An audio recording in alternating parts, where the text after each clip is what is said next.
Thank you. What is up, everybody? It's Dr. Vibe, host and co-producer of what we call M&M Explorers, which is produced and hosted by the Men and Masculinity Summit team, led by Lee Rose, and also with Michelle, Terry, and Steve. We make things happen on a regular basis with epic online live conversations about men, manhood, and masculinity. And I'm very happy to have another one of the conversations happening tonight. And this is one of the ones that is dear to my heart because I'm very passionate about fathers and fatherhood. And we have two new friends of Men and Masculinity with us tonight. We have Dr. Evan Hill, who is in Toronto, and we have Dr. Scott Vatcher, who is cracking from Australia. Gentlemen, how are you both? Good, awesome, Dr. Vibe. Good to see you. Right back at you. Good. Thanks for having us. Hey, the pleasure is mine. And I'd like to say thank you to everyone who is logged in and watching this live, either on the Zoom platform or on Facebook Live. And please feel free to ask questions in real time. Lee will make sure that both of these wonderful gentlemen, wonderful fathers, answer the questions to the best of their ability. And why they're here is they have an organization, online Facebook group called Daddius, that's been going on for a little bit and has over 1,500 members worldwide. So we want to find out what they're doing right, how they reaching these fathers out there. But first, would like to get them to share a little bit about their background. So who wants to go first, Evan or Scott? Go for it, Ev. All right. Hey, everybody. Thanks for having me, guys. Really excited to be part of this. And you guys came to Toronto a couple of years ago. It was a great event that you put on. Still enjoying some of the relationships from the men that I met at that event, and women too. So you guys are doing great work. Keep it up.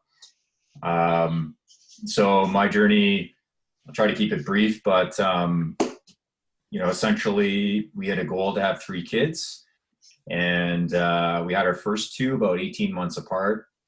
And quickly you realize that it was just an enormous amount of responsibility to go from a 2-person income earning home to 1, and to now suddenly have 2 kids that I'm responsible for over just 18 months apart.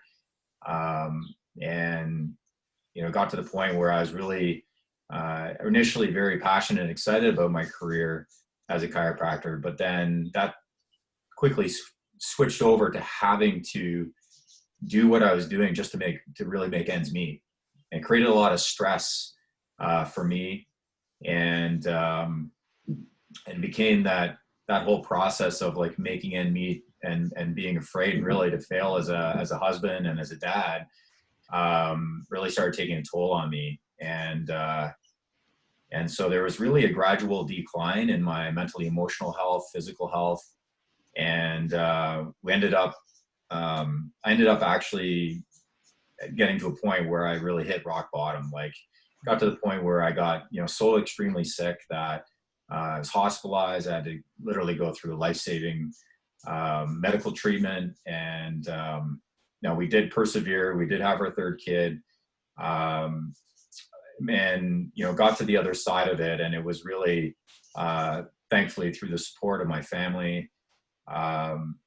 But through that process, and when I got to the other side and I was sharing my story on some of the things that I had accomplished, people were sharing, friends of mine were sharing with me their story and saying, I've got a story for you. And I had no idea that they went through struggle and they went through challenge. And, I really thought that I went through it really alone. I wasn't reaching out for help. My wife didn't even really know the struggles I was going through until I got, really sick and really hit rock bottom. And I discovered that the other men in my life and really close friends of mine had very difficult challenges going on, but they weren't sharing them either. And that's where I realized that some of the things that I had developed as strategies to help me with my health towards the end of moving through this, I could share with other dads. And that was how it started. And I'll let Scott kind of like tie the pieces together after he shares his story on how Daddius started. Thank you, Evan. Thank you for sharing. That's powerful. Powerful. Thank you. So yeah, I'll start from like when me and Ev met. We met back in chiropractic school back in 1998. So we've known each other for quite a while. And I graduated from school, and within 3 days, I was in Australia. And my initial plan was to stay here for a year, travel around, do a bit of practice, have some fun, then go to Ireland for a year, then go to Spain for a year, and then go back to Canada and start practicing there and start like, being an adult. And 17 years later, I'm still here, and it's awesome over here. It really is. So it's been quite the journey as well. And I met my wife over here, and it's not the reason I stayed, which is a very common question people ask. Oh, did you meet your wife? And that's why I decided to stay. No, I actually decided to stay before I met her, and so we met. The usual. Meet each other, fall in love, end up having a kid. And so I've only got the one child. And what the struggle for me was in that first 6 months, my kid was amazing. Like, she was great eater, great sleeper. Everything was going well. And me and my wife would look at each other and go, this parenting thing is easy, right? And we, sort of joke around about it. But at about 6 months, she decided to stop sleeping, and she literally didn't sleep for 2 years for any longer than half hour at a time. And I became an absolute zombie. Physically, I deteriorated. My business was struggling majorly. I do still have a half-hour drive on a highway to my practice. And so many times I can remember thinking to myself when I arrived either to practice or home, it's like, I don't know how I didn't fall asleep at the wheel and kill myself, right? From just the absolute exhaustion. I put on about 25 pounds of just fat because I wasn't exercising and just eating poorly, and a huge amount of struggle in every way possible.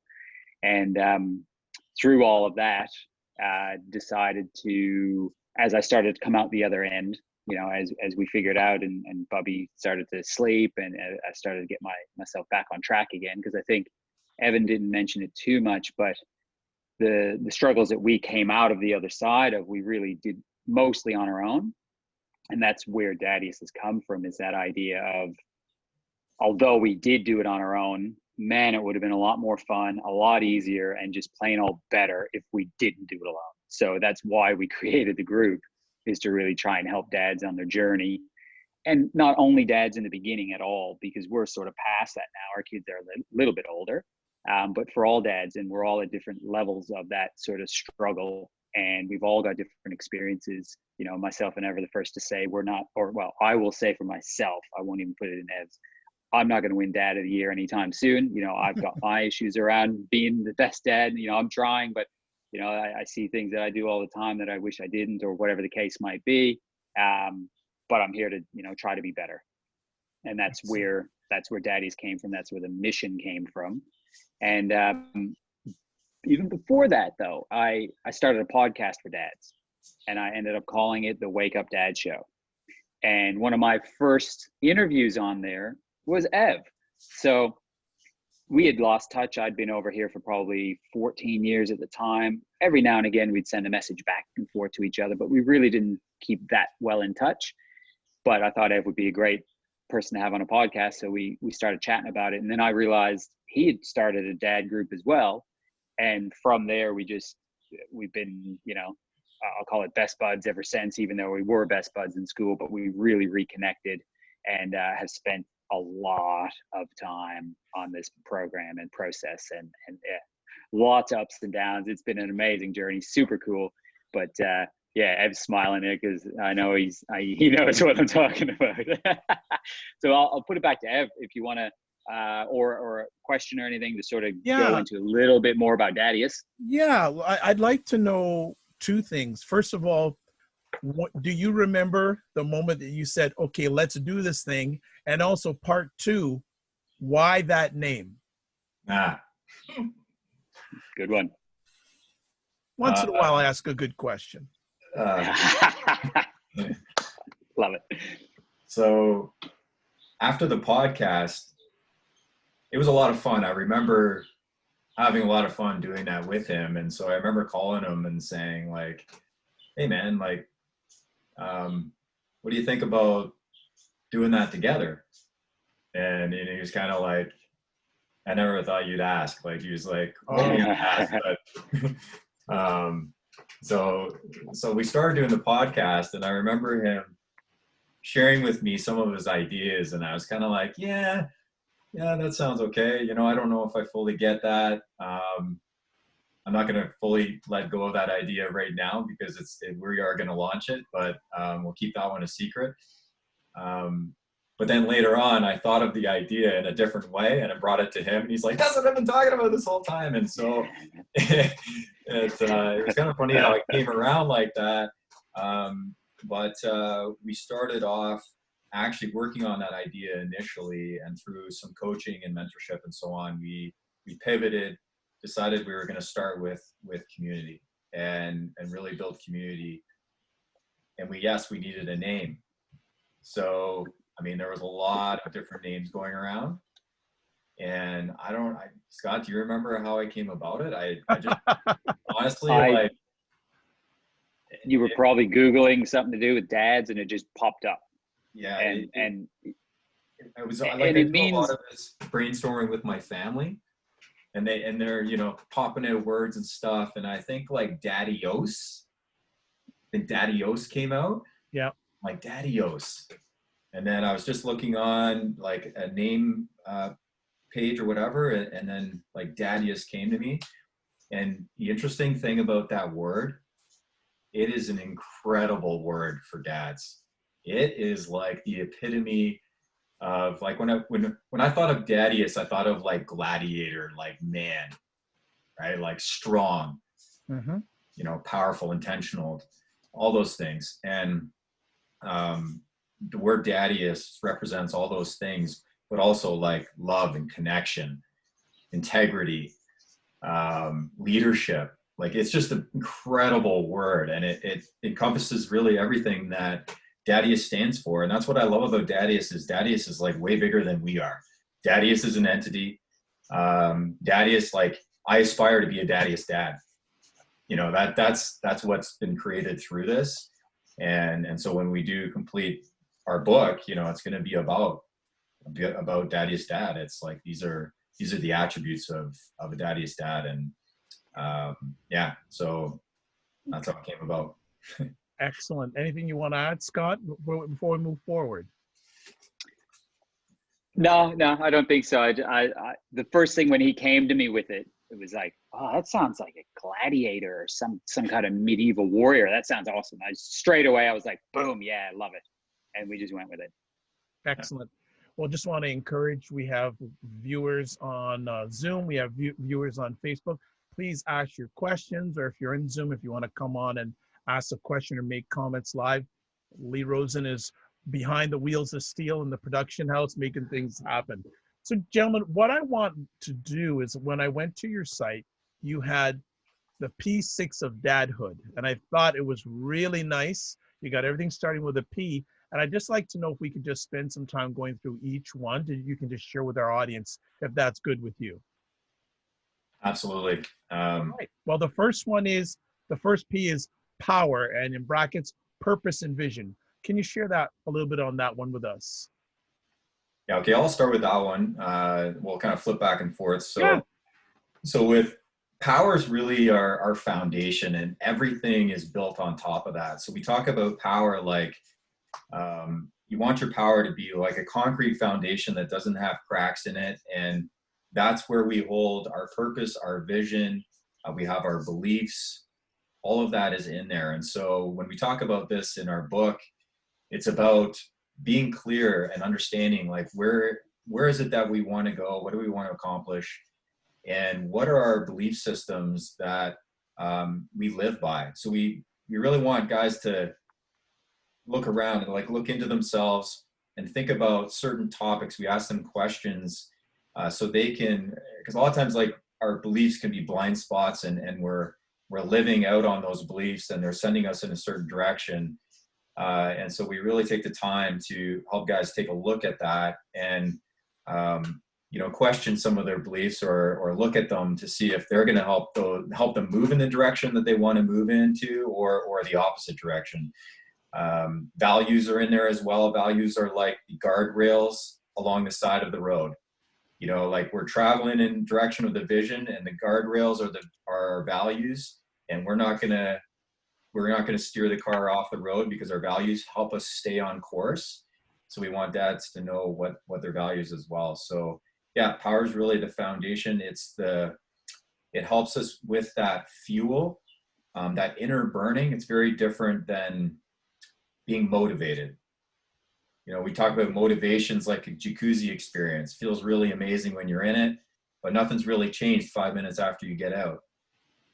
We're having a strong vision and a strong why that you're connected to emotionally.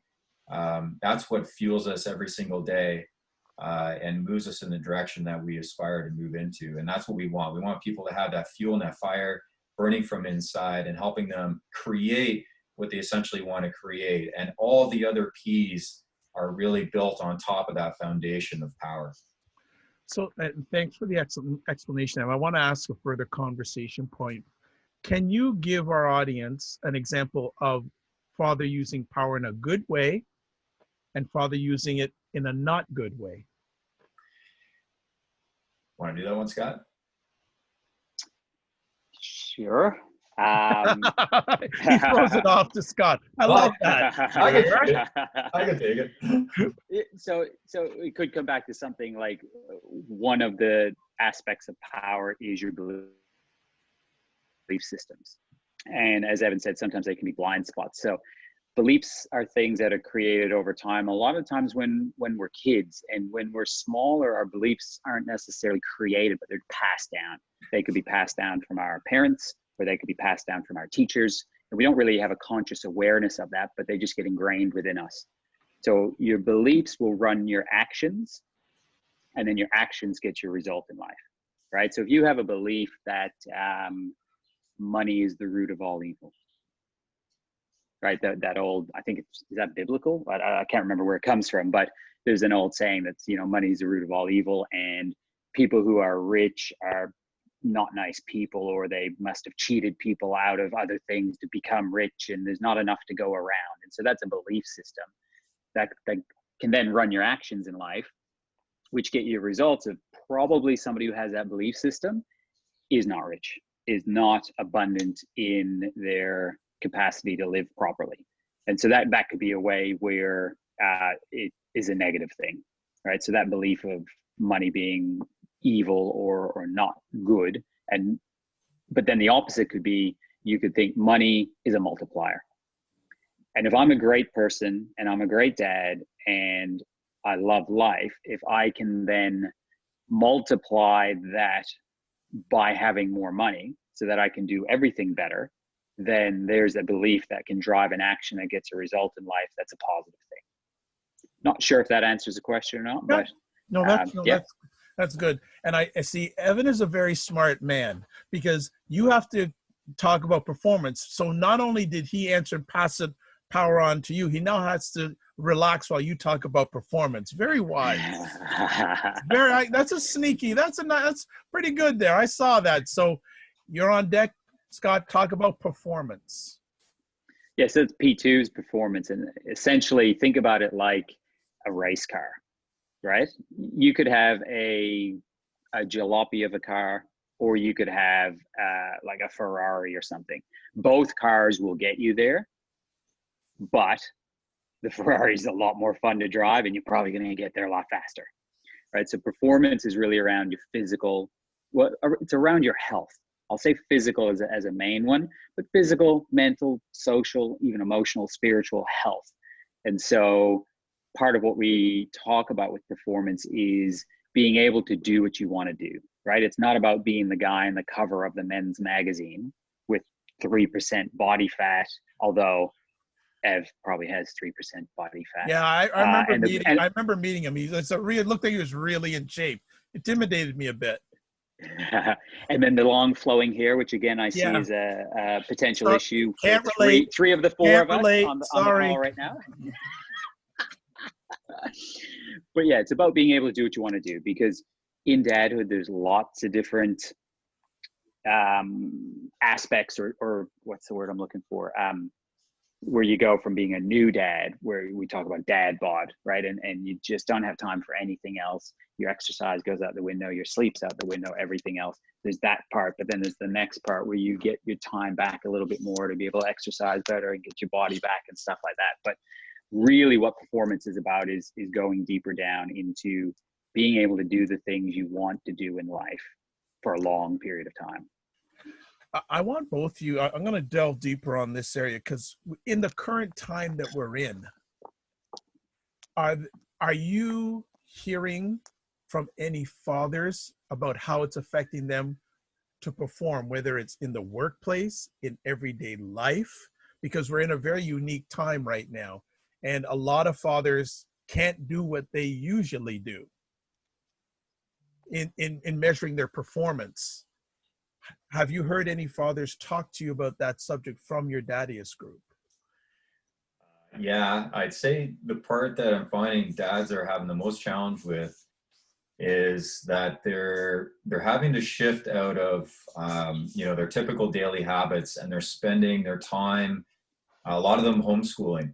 They're at home, they're homeschooling, and the mental fatigue of that, and just kind of like the lack of free time, or the lack of their own time, because a lot of them are used to leaving the house, having their own time, their own routine, and now they're like, sitting at the kitchen table all day and doing school. And it, for a lot of them, that's a huge challenge, is navigating that conversation about and finding strategies where they're getting some time to themselves, where they can have something that kind of fills them up. Not that homeschooling doesn't fill them up, but for a lot of them, it's a mental drain. So that would be one challenge that I would say I've heard a lot of.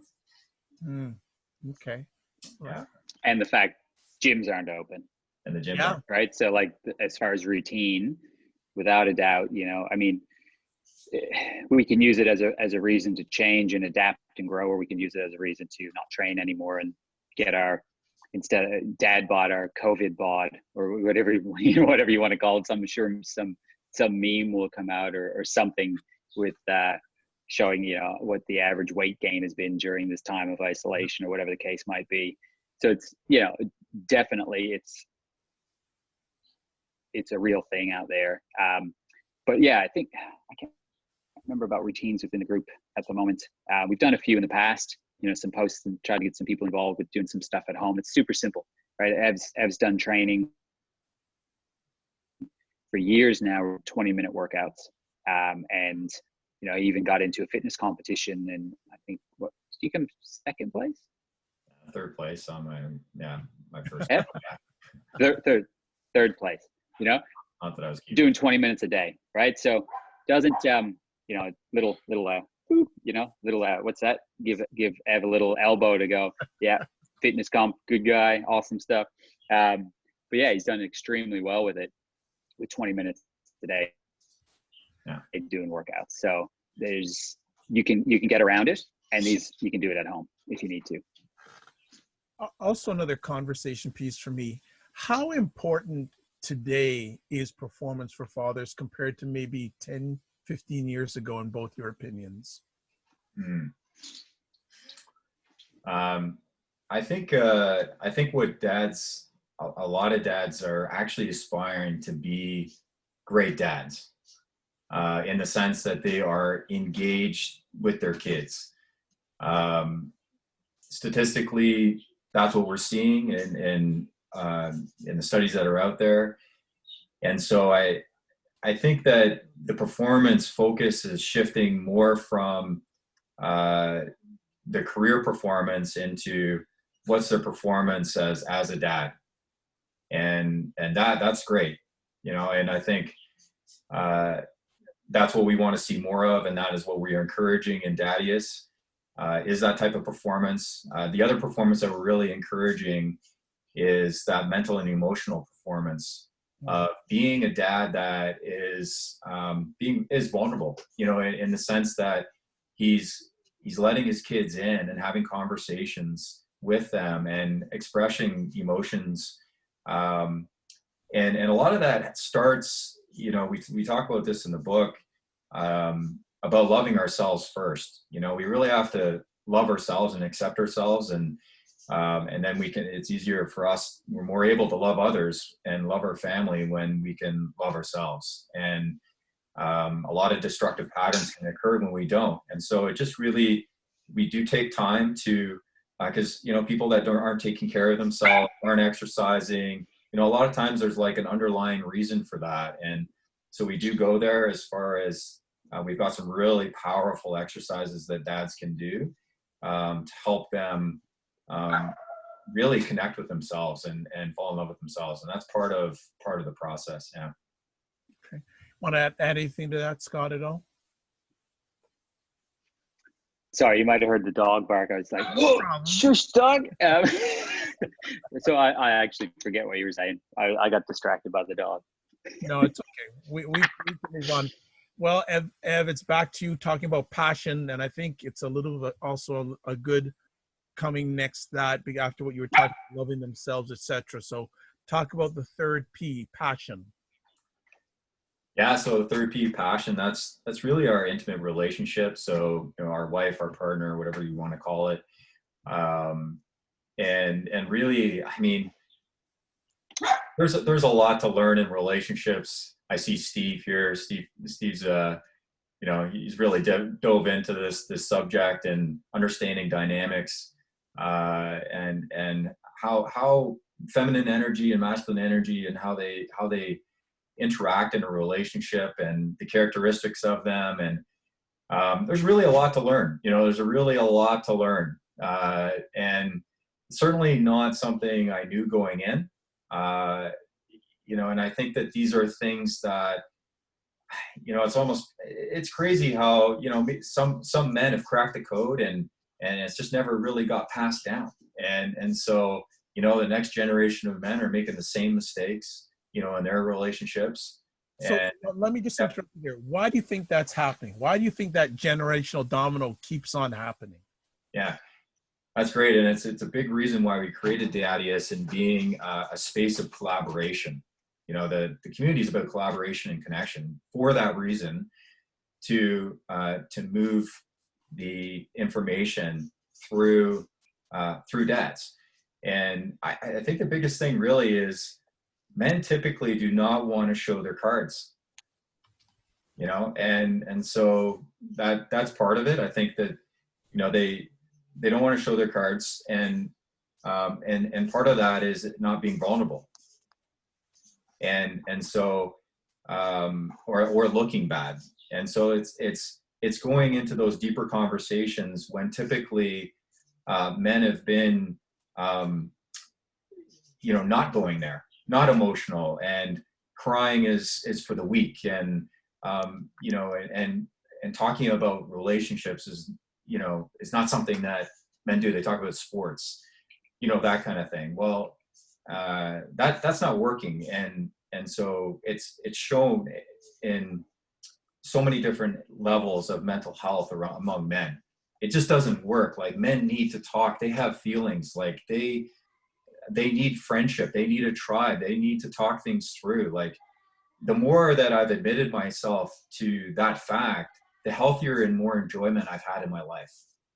You know, and I know that. And so, and I know there's some other men that haven't, or dads that haven't gone there yet. And so we're hoping to influence them so they do go there, and then they receive some of that and learn from it, and can improve their relationships. Because a lot of times we've seen in other groups, I mean, it's not something we're seeing in our group, but, you know, where it's just like the way they're treating their relationship, you know, you can tell that it's just going to just fall apart if they don't shift and start looking in and practicing some new strategies and really learning about women, or feminine energy, masculine energy, and how to really work with that and in a beneficial way. Yeah.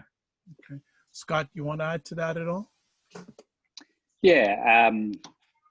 Ev mentioned it a little bit with that, real communication and vulnerability. I think that's like the easiest way to sum it up.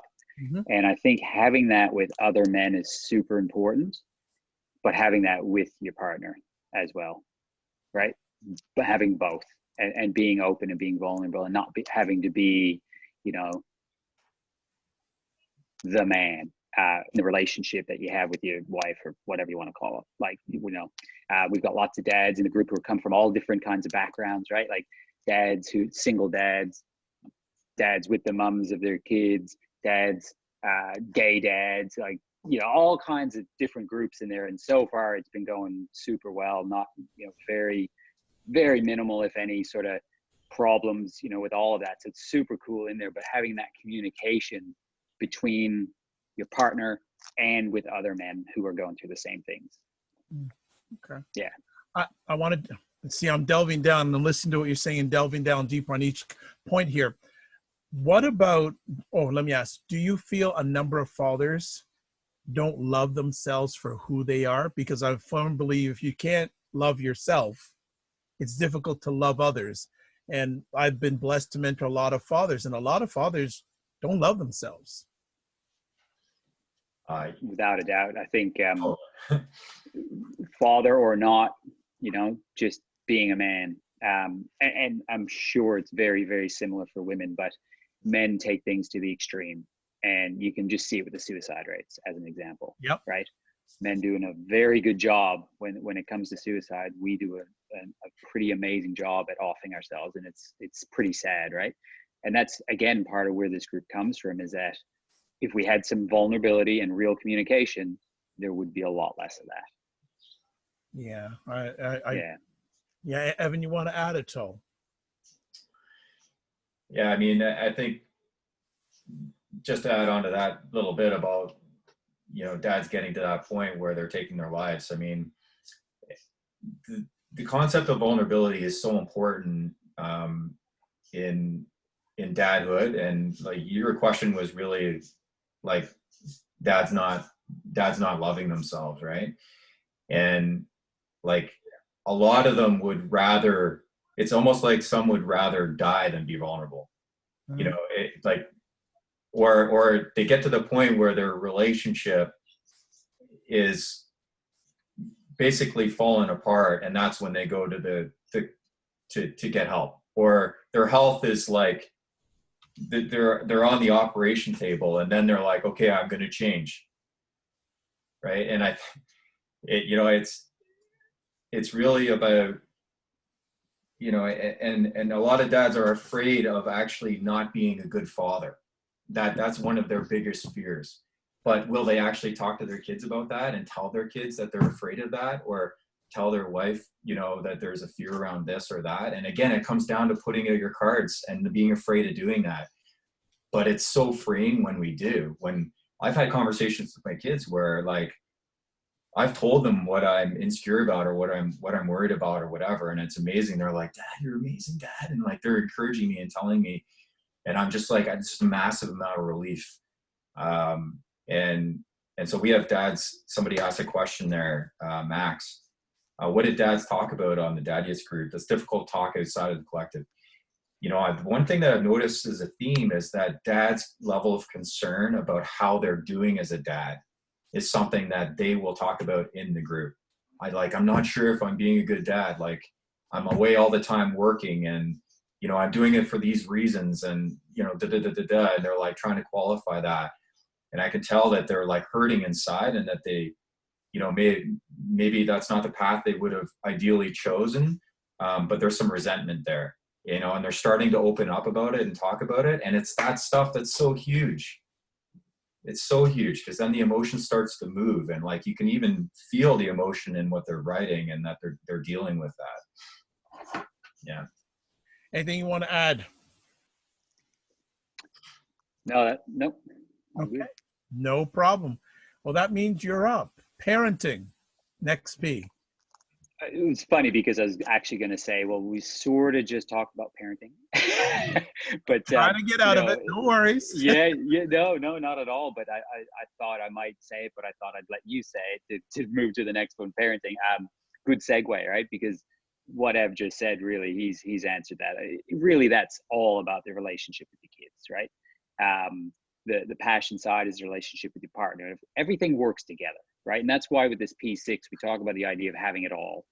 And in order for, you know, life to be grand, whatever that might be, or just better, let's just say better, right? We always want to be just a little bit better. And it's really about looking at all of the different areas. And so for parenting, it's that direct relationship with our kids. And yeah, in the book, we do some really cool activities as well with, you know, a big list of questions that you could ask your kids. That'd be just fun and exciting, and different ways to engage with your kids, making sure that you wrestle. You know, dads are really good at play fighting and wrestling, and that's such a huge one. It's actually, we've done a fair bit of research on it. There's so much research out there to show that horseplay is such a huge thing for kids' development, right? Learning those boundaries, learning their physical bodies, learning all that stuff. And I mean, I don't know, I can't speak for every dad out there, but I would have to think most dads they're play fighting with their kids. They're wrestling.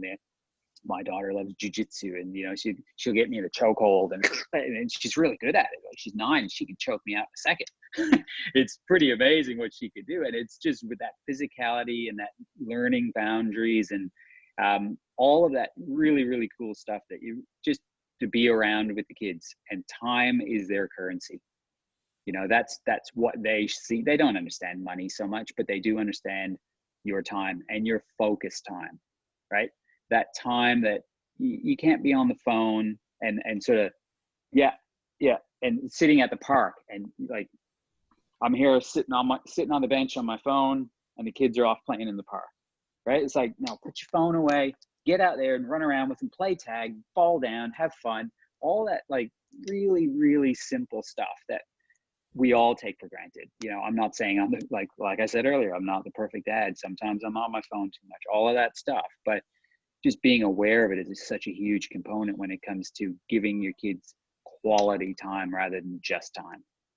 Yeah, before I ask Evan to add on that, I think a lot of dads have to realize it's not how much time you spend with your childhood children, it's what you do with the time you spend with your children that really counts.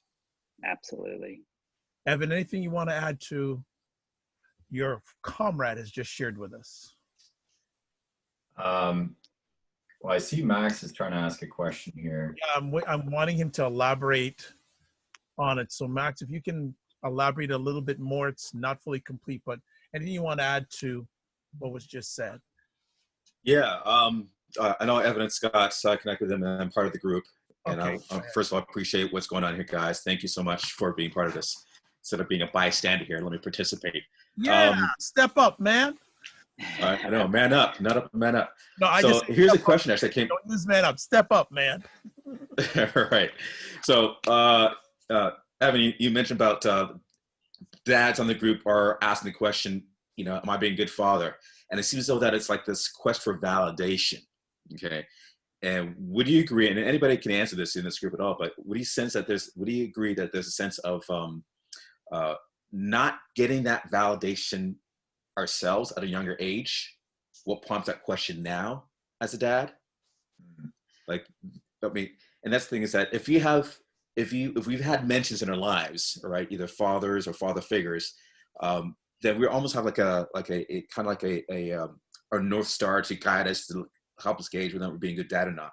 But if you didn't have that North Star of parenting in your life, would you tend to see that happening, or that question being asked by more dads who come in the group who lack that North Star of moral compass, parenting compass that they didn't have growing up? Mm-hmm. So, I mean, do you see that trend in the group, in the collective, in the Daddius guys, and the guys in the group who do engage, in your forum? I can't say I know like enough about these guys to be able to answer that question. I think what I'm catching though is that there is a level of concern that one of the first chapters in parenting is addressing that concern that, you know, we don't want to screw our kids up. You know, we don't want to be the bad dad, or the dad that screws the kids up, right? Like that's a huge concern. And the truth is that we can actually make it a lot more difficult for them, depending on what we do. We can make it so they have to go through a lot of like work to build themselves up in life, depending on what we choose to do with them. And so we're really straight on that. And so it is about choices, and it is about taking a look and being real with, you know, some of the decisions that we're making. And so we're talking about things like, you know, abusive, or, you know, it could be alcoholism, or complete absenteeism, like not talking or with them, or not even being ever present with them, and that sort of thing, and just completely leaving them altogether. You know, there's some things that can happen, but we're talking about not so much extreme things, like maybe if the dad is working a lot and traveling a lot, and that's just what his job requires, and then he's questioning or asking himself. He's not really asking us what we think. He's just like, I hope I'm not making a mistake. And so he's got that in him. And so, and all I'm saying really is like, those are great conversations to have with your kids, to let them know what the concerns are, and that here's what you're committed to, and why the choices are the way they are. And it actually just will develop and create a stronger connection. So unfortunately, I can't really answer the question about exactly what you're asking, but I do. One thing I do get though. Sorry, go ahead. Somebody I was going to say, I'll add a little bit to that. I think, you asked specifically within the group, but I think if we just look at it as the bigger picture, like I'm looking at the four of us on the screen now, and I'm thinking, looking at you guys age-wise, our dads were more like, you know, the quote unquote stereotypical providers, right? The dadhood's changed significantly. That's where the P6 comes through. The next one is providing. So I'll segue into that, right? Used to be the dad was the provider. He wasn't even in the birthing suite. He was outside smoking the cigar, waiting for the baby to be born, right? He would go out and work. He'd come home. Mom would have dinner on the table. Many of you guys have that now. Woo! Oh, yeah. You know what I'm saying? Like, it's just not what dadhood is anymore. And so I think the idea is that, like, as a North Star, you mentioned, right? Like, our dads, it was a different era. And so we may not have gotten what we're looking for out of our own dads for so many different reasons, but even just generationally, that's a big thing. So that's where part of Daddius came from, where we want to be able to have a better legacy so that our kids don't necessarily have to be asking these same questions, right? So as dads, that we're providing everything we can, not just on a monetary basis, but on all these other P6 levels, so that our kids are better equipped to be better parents themselves. I don't know if that answers the question. It's funny now. Yeah, you guys are kind of redesigning what mentorship looks like. You know, back in the day, mentorship was always one-on-one, you know, face-to-face, kneecap to kneecap, you know, doing stuff together. Now you guys, and because now we're all digitally connected, this is just part of the way that we're reframing mentorship. And I just want to thank you guys for that. If you're either not being mentored, then it's time to step in being a mentor, I guess. So thank you guys. Well, Max, I'm just going to add on something, and I think you're talking about, I guess, examples or validation. Quick little story, and I've mentioned it a few times. I don't know if I've mentioned it on M&M Explorers, but about 3 years ago, I hosted an event called Minding Our Minds, and it was for fathers and mental health. And 2 days before, only 3 fathers signed up. The evening of the event, 40 of them showed up. And I had my flip charts all ready to go. And I'm a creative. And something said to me to ask this question. I asked to the 40 fathers that were there, how many of you have or had a good relationship with your father? How many hands do you think went up? 2 or 3. 2 or 3. I put away my flip chart, and that's where we landed for 3 hours. Mm-hmm. So a lot of the fathers there didn't have validation from their father or whoever acted as their father. So I hope that gives you maybe a better example, because I know you were talking about the validation piece. There are, from my experience, there's a lot of fathers that never have received that validation from their father / caregiver. And it's for a lot of fathers, that's a challenging piece inside their heart that we have to get to. Just a thought. Don't know if anyone wants to add to that piece, but just wanted to make sure I put that out there.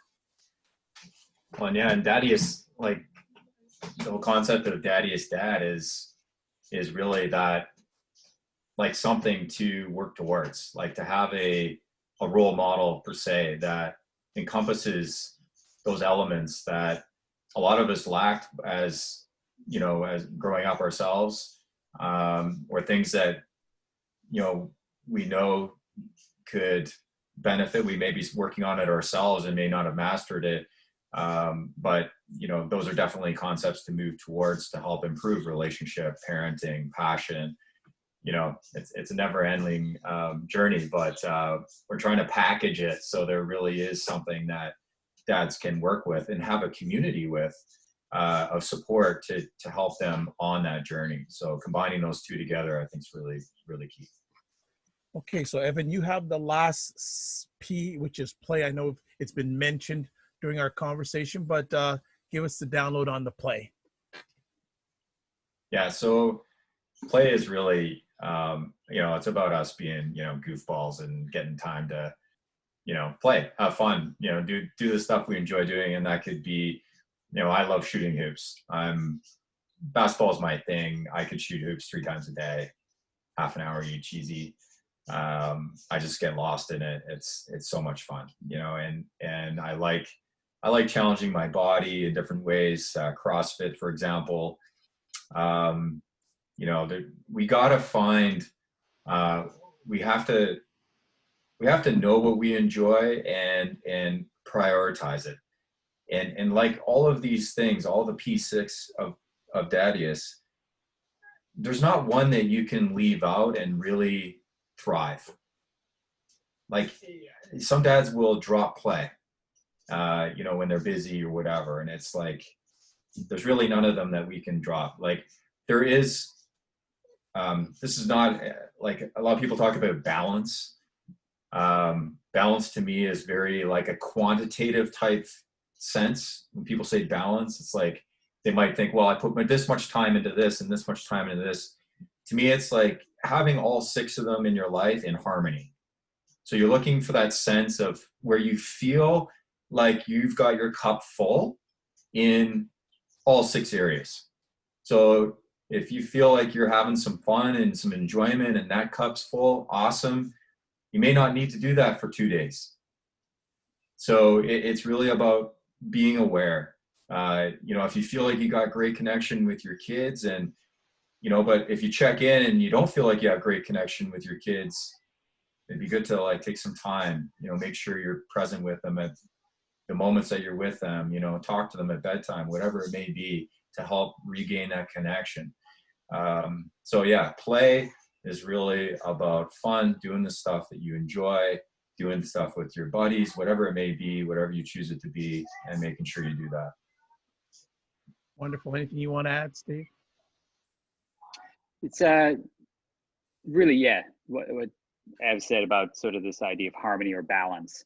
And, you know, if you look at this P6, I'm sure almost all the dads out there listening will have 1 or 2 of them dialed in, right? Like, man, I'm really good at my performance and I'm really good at my providing, but my parenting and my passion are rubbish, or vice versa, right? And so it really is about trying to find that balance point between the ones, and the ones that you need the help on is the ones that you can then, you know, within the Daddius group, ask for help. Hey guys, I'm struggling with this part of it. Do you have any ideas? Right? And then dads chime in and go, well, why don't you try this or try that, or whatever the case might be. And it's all about trying to find that balance, because as I've said, sometimes you may not need to touch on one of these things for a week or 2, right? They're just part of life and they're going well. And the things that are going well, keep them well. It's looking at those ones that aren't going so well and figuring out how can you improve upon that, I think, is a really key point.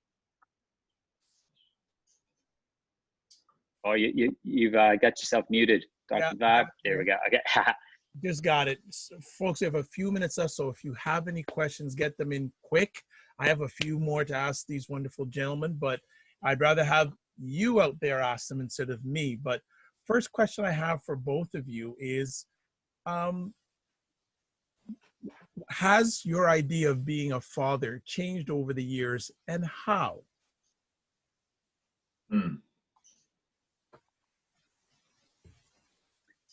Yeah, I would say most of us, I'll speak for myself, but I would think it would be a very common thing is that just like anything that we haven't done before, we have a magical, unrealistic vision of what it's going to be like and how amazing we're going to be. And as you mentioned, with relationships with your own dad, you'd probably be like, well, I'm not going to do that, or I am going to do this because my dad did this or didn't do this, and I'm not going to be like that, right? Because again, we've seen that too with our experience. Is that dads, as a general rule, do not have great relationships with their own dads, unfortunately. So yeah, I had an unrealistic picture as to how amazing I would be as a dad, and and that's again why we are doing this, is because that old saying is something like, to truly know something is to teach it, or something along that lines. Like, for you to really understand something, try to teach it to somebody. Having a conceptual understanding, but then actually getting that message across to somebody else is when you truly become better at something. And so I think that's a huge one for me anyway, is that I'm in here to be better myself. I want to be better all the time. And this group is helping me to do that in so many ways. So it's just been a huge blessing. Heaps of struggles, heaps of ups and downs, but that's life. It's about overcoming. Evan, anything you want to add to that one? So I think being a dad caught me way off guard. Very under-equipped and ill-prepared is what I would say. Underestimated. I underestimated how it can literally make a man or break a man. Yeah, probably both. Yeah. Yeah. It's So just truly underestimated the challenge, the growth, the love, the overall experience of the whole thing. It's kind of like, you can't describe it to someone. You can't describe what an apple tastes like to somebody. They have to eat it. And it's like parenting. And that's what is so powerful about Daddius, is that when someone enters that group, you have a connection with them. A good part of probably what they have gone through. You certainly know that they've gone through some struggles. And a lot of the challenges you've likely gone through as well. And that's an incredible tribe to be a part of. So yeah, definitely underestimated it in pretty much every way. Okay. Just want to get some comments in from the chat room. Michelle is saying, we were 3 kids. My dad let us roughhouse for a little bit, but then he danced with me and my sister and teach us the waltz. On my wedding day, my father-daughter dance was a dream come true, exactly like Beauty and the Beast. Amazing. And Steve says, where you have found being vulnerable and sharing emotions with your women has got men in trouble or in heated arguments. Oh, man. I know that Steve would say something like that. Okay, and another question here from Max. He's saying, regarding the last play just mentioned, do you feel it tends to get compromised when we overschedule our kids these days? Our kids have scheduled beyond school. We have our schedules inside and outside our work lives. So do we compromise our play these days with our kids? The quarantine or lockdown that's going on here in Canada, Australia is like, what's going on? What pandemic? What?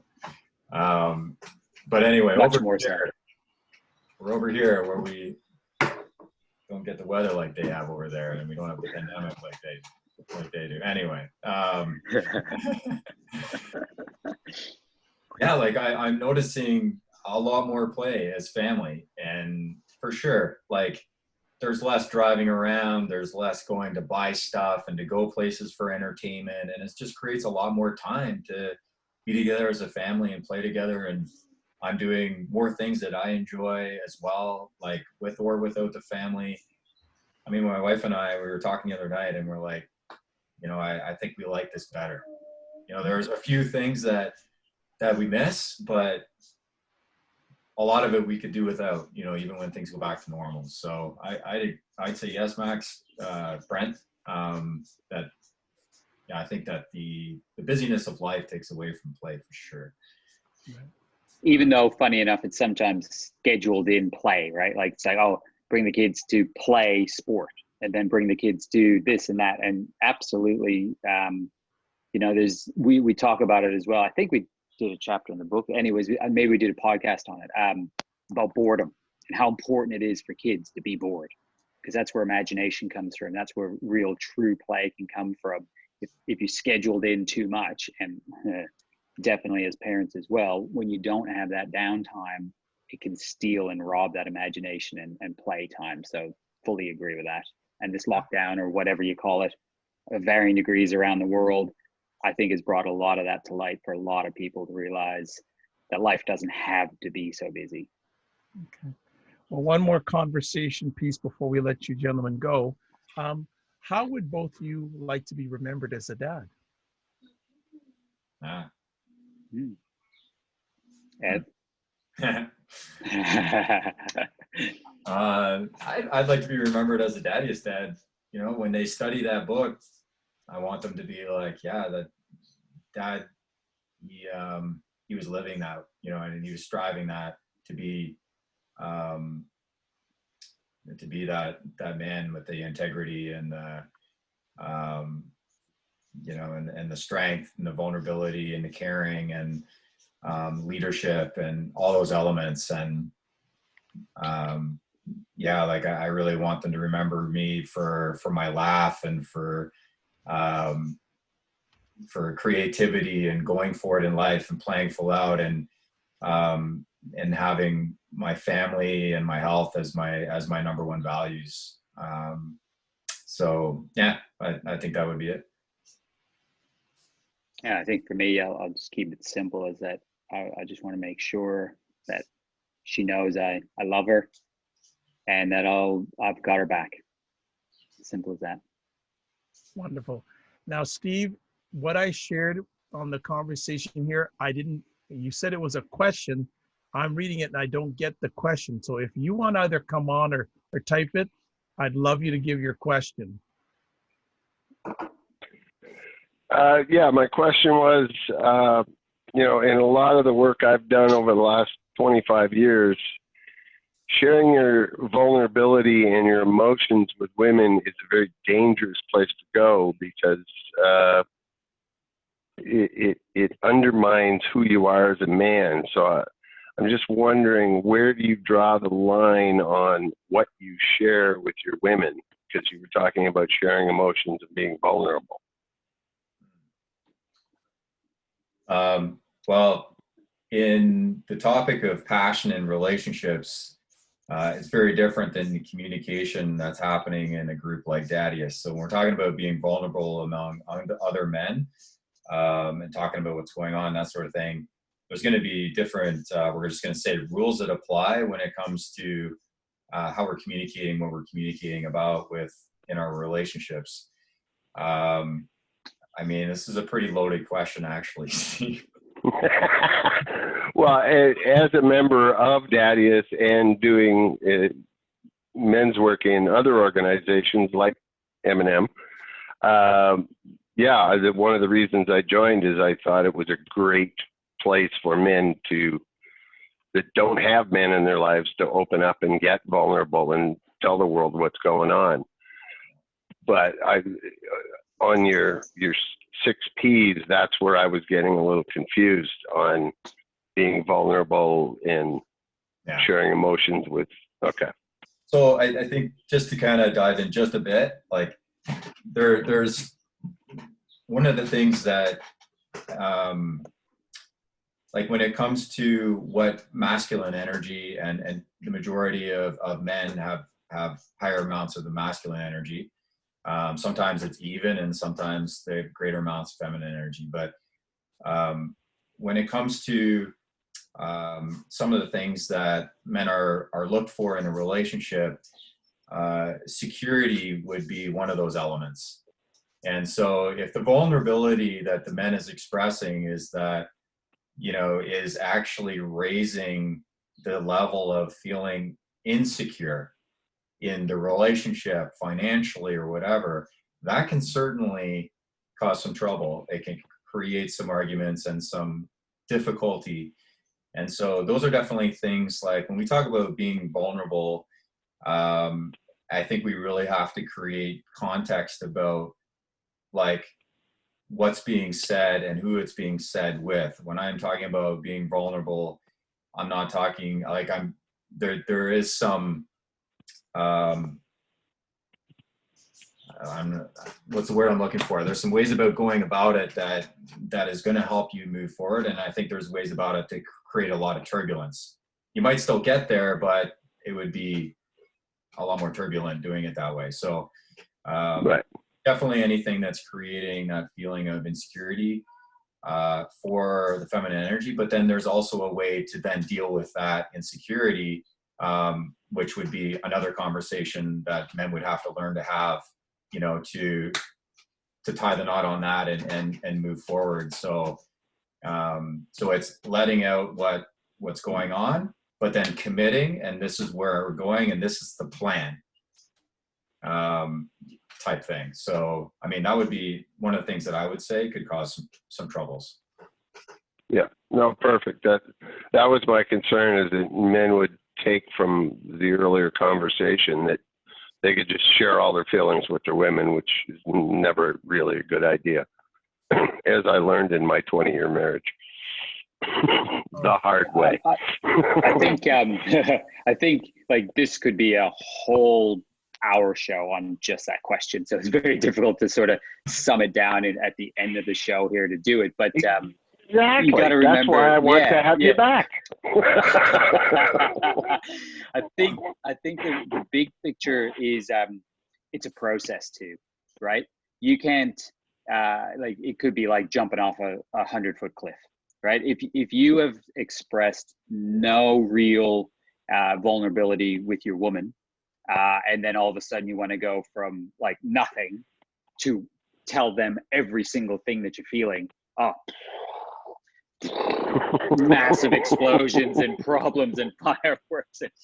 But it is about a process of slowly doing that over time that would make a massive difference. I hope that sort of answers your question a little bit as well. We're not saying, hey, jump in and tell your wife or whatever your partner is, whatever that case, that scenario is, to open up 100% in one conversation. It is a process over time, and it's constantly evolving, right? A relationship should be constantly evolving to some degree, or it is going to end up fizzling out and becoming a non-relationship.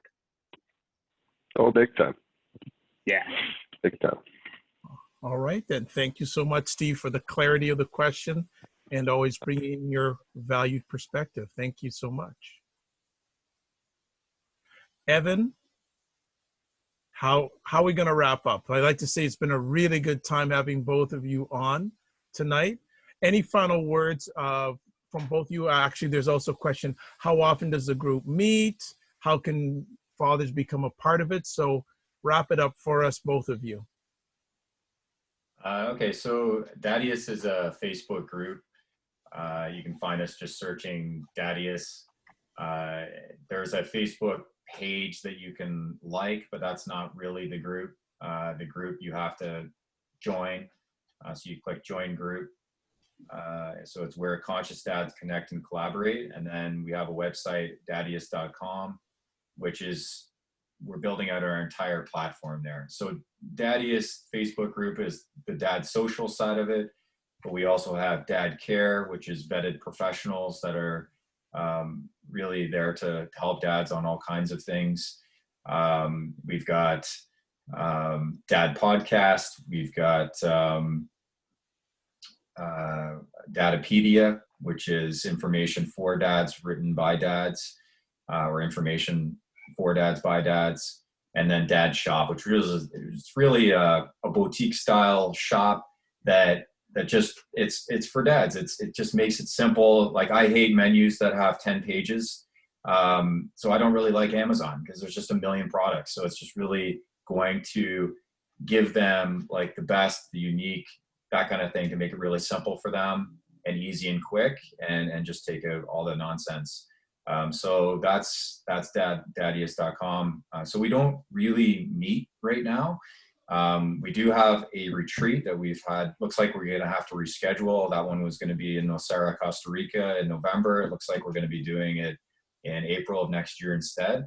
And that will be our first meeting per se. And that will be an incredible place. So that's what we have set up at the moment. Okay, fantastic. And any final words from you, Scott? Yeah, I think to answer that question was about, we don't have specific meetings at the moment, although that is in the future to try and, like, I'm in Australia, Ev's in Toronto, we're all over the place. But as time goes on and the groups grow, we do want to do more local events. Again, we were having one planned, and then this whole thing, COVID thing has changed things. But as time goes on, we will definitely be having some more events. But right now, it's mainly the page, and you just jump in and get engaged. That's the main way to get in touch with us, and we're always free and open. You message us or whatever the case might be. Okay. One last thing before you both leave. One word of wisdom to our dads out there. Who wants to go first? Like literally one word? No. If I was really hard, I'd say one word. But a word of some words of wisdom. Let me put it that way. Words of wisdom. I'll give something that dads can do with their family, which has been incredible for us at the dinner table. So what you do at the dinner table is you go around and everybody says three things.